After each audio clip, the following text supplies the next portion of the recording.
Bosses, monsters, and overcoming the odds. It's something rewarding where you have a challenge that at first is pretty overwhelming, something that you might not know how you're even going to manage it. Man versus giant, but somehow the little guy has the potential to win. There's so many reasons as to why it's fun to fight the big bads in video games, and Elden Ring provides us with a fresh version of that, using its open world to surprise and challenge you. The recent network test that gave us a chance to play the game in small periods at set times had 10 main bosses to go out and defeat, a bunch of mini bosses littered around as well. Today, I want to talk about the 3 types of bosses we saw in that test, the important differences between them, and well, my thoughts about them. And actually, how Elden Ring shows us that the dream of the Monster Hunter series devs might actually be possible and something we could even experience before long. So welcome back to Rage Gaming, my name is Solo, let's talk about it.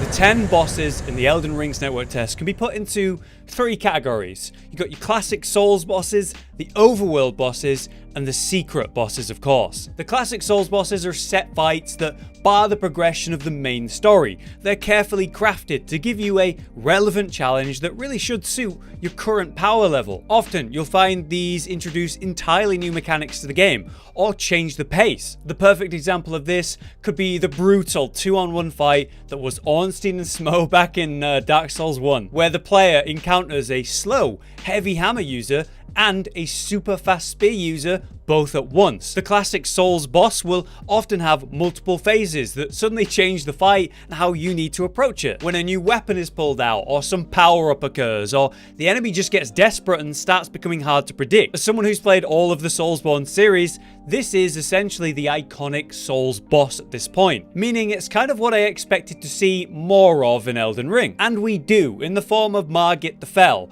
But that is actually the only classic Souls boss in the test. The other 9 felt completely different to that, with different mechanics, different rules, something a little new to all of them. As far as Margit goes, I think it was a good boss fight. The concept is an enemy that's going to summon in multiple weapon types to try and trick and surprise you. At first, he's using a sort of bow staff to cleave and bonk you with, and generally he takes a long time to charge up and bonk or sweep. But then he pulls out the daggers that he summons, which he quickly thrusts at you at a speed that is way faster than the staff, or he'll leap away and throw them in combination. When that isn't working for him, he tries a full-on sword that he starts throwing out long combos of attacks with, tricking you into thinking that surely, like his other attacks, there's only going to be 2 or 3 hits. But no, here's another and another and another. Finally, at half health, we enter phase 2, where he pulls out the massive magical hammer. And at this stage, you're dealing with the slow and wide sweeping bow staff, the quick dagger stabs, the combo of hammer and sword,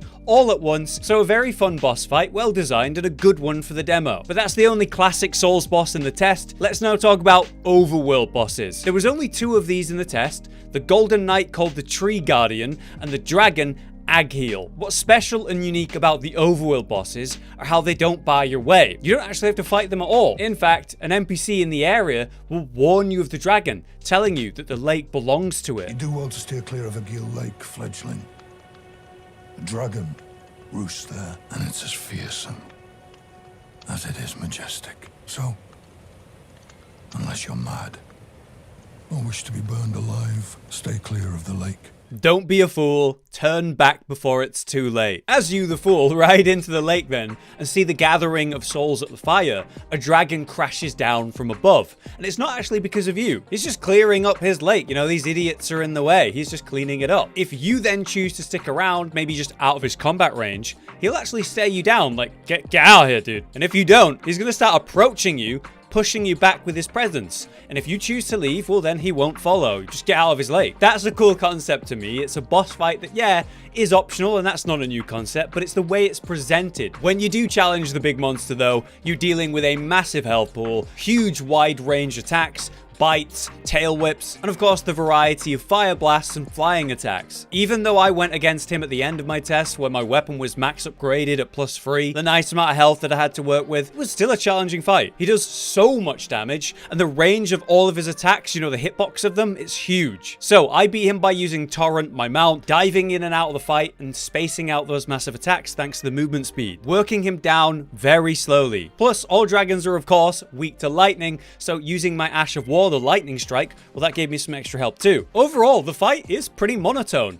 He only has a few attacks and just a lot of health, but I still think it's fun and a challenge because one mistake can mean death because you're taking on something so much stronger than you. A completely different fight to Margit, for example. The other open world boss is of course the Tree Guardian, the one that's presented to you the moment you step out the tutorial, which is kind of evil, right? From Software love to present you with a challenge early on, and honestly, it might not be wise to fight this guy right away. Usually you see From Software drop a mini boss or even an enemy that will be common down the line right at the beginning of the game, and at the time it's really scary for an under-leveled new player and you should maybe skip it. However, those masochistic few who want to dive to this challenge and actually defeat it, overcome the odds, well, they love that, and I'm one of those people. And while he has some neat mechanics like, hey, the shield can reflect spells, or, you know, the sheer range and speed of his attacks because he's running around on a mount, he's still kind of a simple fight. Only a few different weapon attacks, a few stomps with the horse here or there, bashes with his shield. What's unique about him really is the sudden nature of a boss fight presented right at the tutorial exit. Plus, the fact that he's on a horse means you can come back to him later on your own horse and have a super unique, new for the series, mounted combat fight. Finally then, we have the last category of boss in this test. The remaining 7 were all what I consider secret bosses. Secret bosses are a simple concept. It's hidden away in a secret location somewhere in the world. You're never going to encounter these if you're going to only follow the main path. To say that there were 7 different secret bosses in this test, in a relatively small area when we imagine the full game size, I think that's really impressive. And each has a unique location, a unique design, some kind of special aspect to the fight that none of the other secret bosses had. While none of them had phase 2 mechanics or massive health pools, I think that's fine. It's really cool that every time you enter a secret boss fight, you don't know what you're about to be dealing with. Even the tutorial boss, the Soldier of Godric, is a secret boss. To get to him in the tutorial area, you have to stop what you're doing and drop down this ledge to go to the Cave of Knowledge, which I think is very easy to miss as a new player. So when I finally came back here, I kind of killed the boss with one parry attack. Still, I could see there was a good way to teach you the basics of combat, to give you a way to try the new combat mechanics like the new guard counter using shield blocking. But maybe this was a bit too hidden when it's so important for a new player. We actually have multiple human bosses to fight here as well, not just the Soldier of Godric, but there's the Beastman of Farum Azula and the Grave Warden that's found in the catacombs. The Beastman uses a large cleaver and hides inside of a cave next to the main path you follow. You have to fight your way through the wolves until you reach the Alpha, this half-wolf, half-man monster. He's quite agile and fighting you with slams and combos, and he can actually clean out your health if you're not careful. Thankfully, because he's a humanoid, you can parry and backstab him, guard counter, and so on. And he'll even stagger on a basic hit, so that encourages you to match his super fast pace and fight him almost Bloodborne style. Go ham, trade with him, parry and stun lock him, and destroy him before he can destroy you. And then we have the Grave Warden, who is hidden in a catacomb tucked away inside of a ravine to the east. He wields these 2 big hammers that are actually attached to chains, which then lets him swing them around for wide-reaching attacks. Most attacks are not going to stagger this guy like the Beastman, so countering his attacks and staying at his back seem to work well for me. While these 2 are definitely both humanoid enemies, they look and feel totally different in their pace of attacks. Another boss type we see in Elden Ring then is the Giant. Huge monsters made from rock or flesh with overbearing designs that you do not want to be hit by. Their attacks are going to shake the earth. In the mines to the north of the lake, we had the Stone Digger Troll, who is so hidden in secret, you can miss him easily. You have to jump off one of the multiple elevators in there to find a secret tunnel, one of many, that actually leads to his prison. With his huge height, massive mace, the way he fights you is expected, right? Lumbering and slow with those big earth-shaking slams. But it's so easy to be hit by these attacks because you might dodge the initial hit, but the shockwave follow-up catches you. You could be crushed by his foot, or maybe he swings around his hands trying to grab you, which is definitely scary because while you're right up against him fighting in melee, you can barely see him and you don't know what he's doing. And like many giants, he can even enrage doing huge slam combos or swing around pretty quick, and that can catch you off guard and completely clean you out. Very familiar to the giant fights we've seen in Dark Souls 2, I think. While the other large boss of this demo would be the Pumpkinhead. Apparently, the huge helmet that he's wearing protects his sanity, almost like blinders for a horse. It keeps him from seeing things he doesn't want to. Not that that stops him from tracking you down perfectly like he can see, which feels like a missed opportunity. In Demon Souls, there was actually a boss that worked entirely off sound, so if you move slowly and quietly, you could avoid him directly fighting you. Pumpkin completely wastes that opportunity, and he just runs you down with his flail, with generic attacks with his weapon, or slamming his head down with his weird helmet over and over. A fine boss fight, but it felt like a missed opportunity because of the whole he can't see and yet he can. Next, let's talk about the rather strange Watchdog boss fight. In a catacomb to the northwest, there's a Watchdog waiting for you. It's a very unique boss fight due to how video gamey it actually is. It's like it's designed to be very silly. I mean, look at it. It's like bouncing up and down, kind of ignoring gravity with no real animations to it. It's very silly, right? But it's also kind of scary because that weird face it has that's staring at you while its stiff, almost T-pose body moves around. The pace of the fight is very rhythmic, actually. All attacks are telegraphed really clearly, but have this super slow, then fast pace. A fight that was neat in how it was presented, but was familiar as a fight itself because it reminded me of like the Dark Souls 3 Dancer boss, was the Bloodhound Knight Darrywill. Up to the north is this open patch of grass. It's a field that has this strange circle. If you go up to that circle and touch it, you'll enter a prison that contains Darrywill. In a tight fight, you've got to face this guy down who moves at a really quick pace, swinging a curved sword in circular motions, which is why I say he reminds me of the Dancer. Since it's a humanoid though, it can be staggered, so I do think it's a good idea to match its pace rather than playing defensively and getting caught by the very fast movement. Different to everything in the test, sure, and the way you encounter it is pretty cool, but it definitely felt familiar having played Dark Souls 3. Lastly then, just like the Ornstein and Smo fight,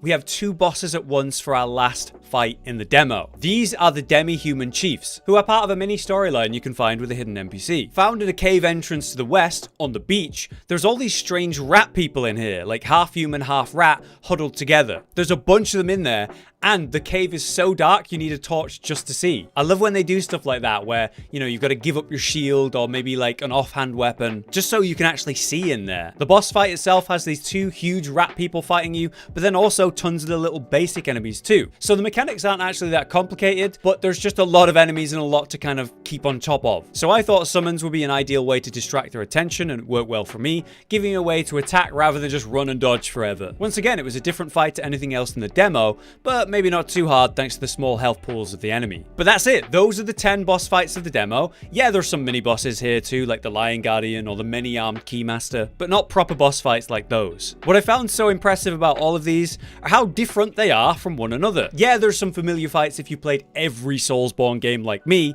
but it still felt like a great variety all at once. In an area so restricted in the test, imagine how many there's going to be in the full game. The novelty of these bosses and the areas you find them in has been a really good way to encourage exploration. You never really know what you're going to get, so you're always encouraged to go find out. And I think that's great design for an open world game like this. Speaking of open world though, I mentioned earlier that Elden Ring kind of shows us potentially the future of Monster Hunter, how it could be like this. This is actually largely a Monster Hunter channel, as I'm sure many of you will know. We love that series of games and we cover it as our main thing here. So why am I talking about it? Well, as it turns out, this isn't exactly far off what the devs of Monster Hunter would like to do with the series. They've actually said they'd love for one huge, seamless environment that you explore and hunt in, instead of the current split levels we experience now. Imagine if all those massive regions we play in Monster Hunter were all connected.